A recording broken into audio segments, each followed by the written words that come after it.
Sesuai judul, hari ini aku akan mereview keyboard terbaru dari Dareo, yaitu Dareo EK871 GTR Trinity.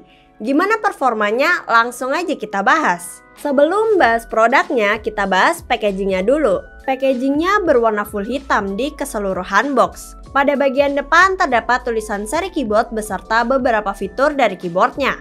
Pada bagian belakang box terdapat gambar keyboard beserta penjelasan singkat fitur dari keyboardnya.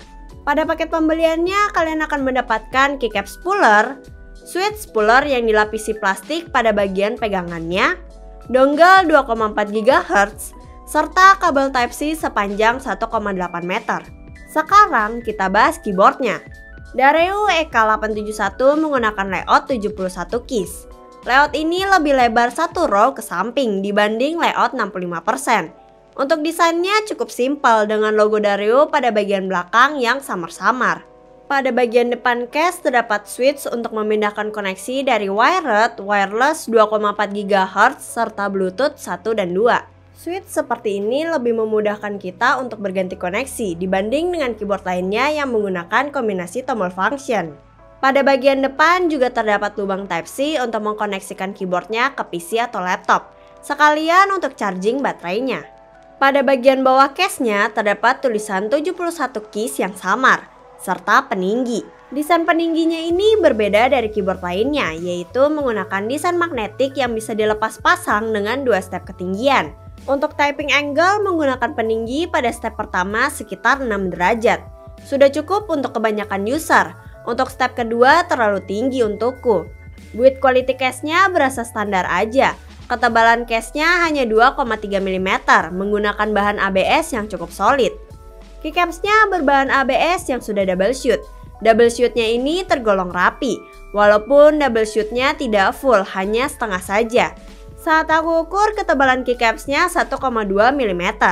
Profil keycaps-nya OM, cuma di mataku agak sedikit berbeda dari OM pada umumnya. Kayak lebih rapat gitu jarak antar keycaps-nya. Saat aku nyalakan LED di keyboard dalam keadaan low light, keycaps-nya tidak bleeding sama sekali. Pada keycaps-nya tidak diberikan legend tambahan untuk kombinasi tombol function ataupun fungsi multimedia. Hanya terdapat legend tambahan untuk F1 sampai F12, sehingga kalian perlu membaca buku manual untuk menggunakan kombinasi tombol function. Switch-nya menggunakan D-switch dengan 2 varian, yaitu red D-switch untuk linear dan brown D-switch untuk tactile.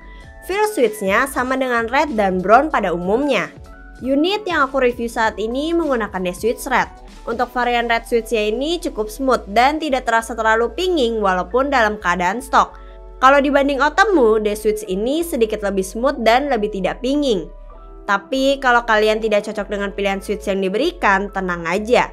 Karena keyboard ini sudah hot swap 5 pin dengan LED yang tidak nonjol. Hot swap soketnya menggunakan coil. Sayangnya sih masih not facing, jadi kalau kalian menggunakan cherry profile akan terasa interference. Sekarang kita bahas stabilizer. Untuk stabilizernya sudah pre-loop, jadi sudah tidak rattle out of the box. Namun loopnya hanya tipis-tipis saja.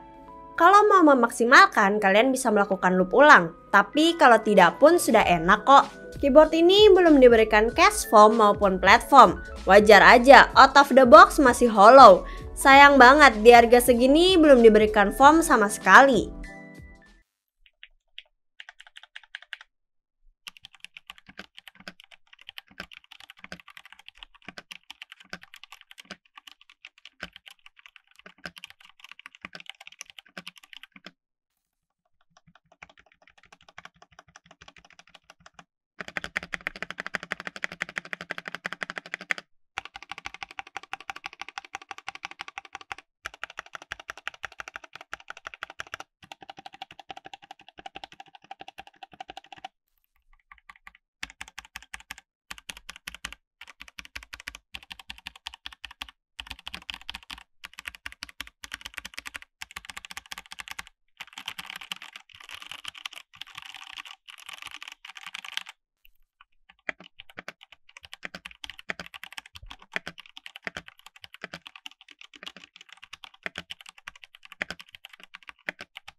Keyboard ini memiliki baterai sebesar 1900 mAh yang sayangnya kabelnya disolder ke PCB-nya, jadi tidak detachable.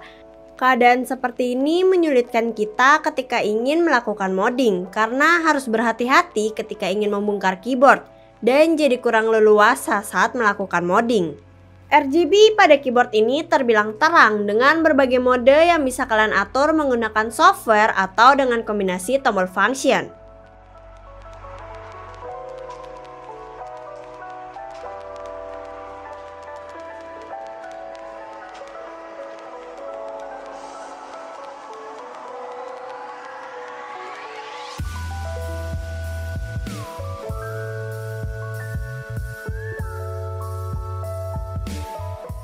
Keyboard ini sebenarnya punya performa yang cukup oke. Sayangnya ada beberapa kekurangan, seperti tidak adanya slot untuk menaruh dongle, tidak ada foam, dan soldered battery.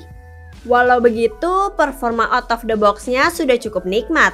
Mungkin dengan sedikit mod seperti lubing switch, memasang foam, dan melakukan tempas mod sudah cukup untuk memaksimalkan performa keyboard ini. Oke, itu aja dari aku. Jika kalian punya pertanyaan atau kritik dan saran, bisa kalian tinggalkan di kolom komentar. Aku Fainila, terima kasih.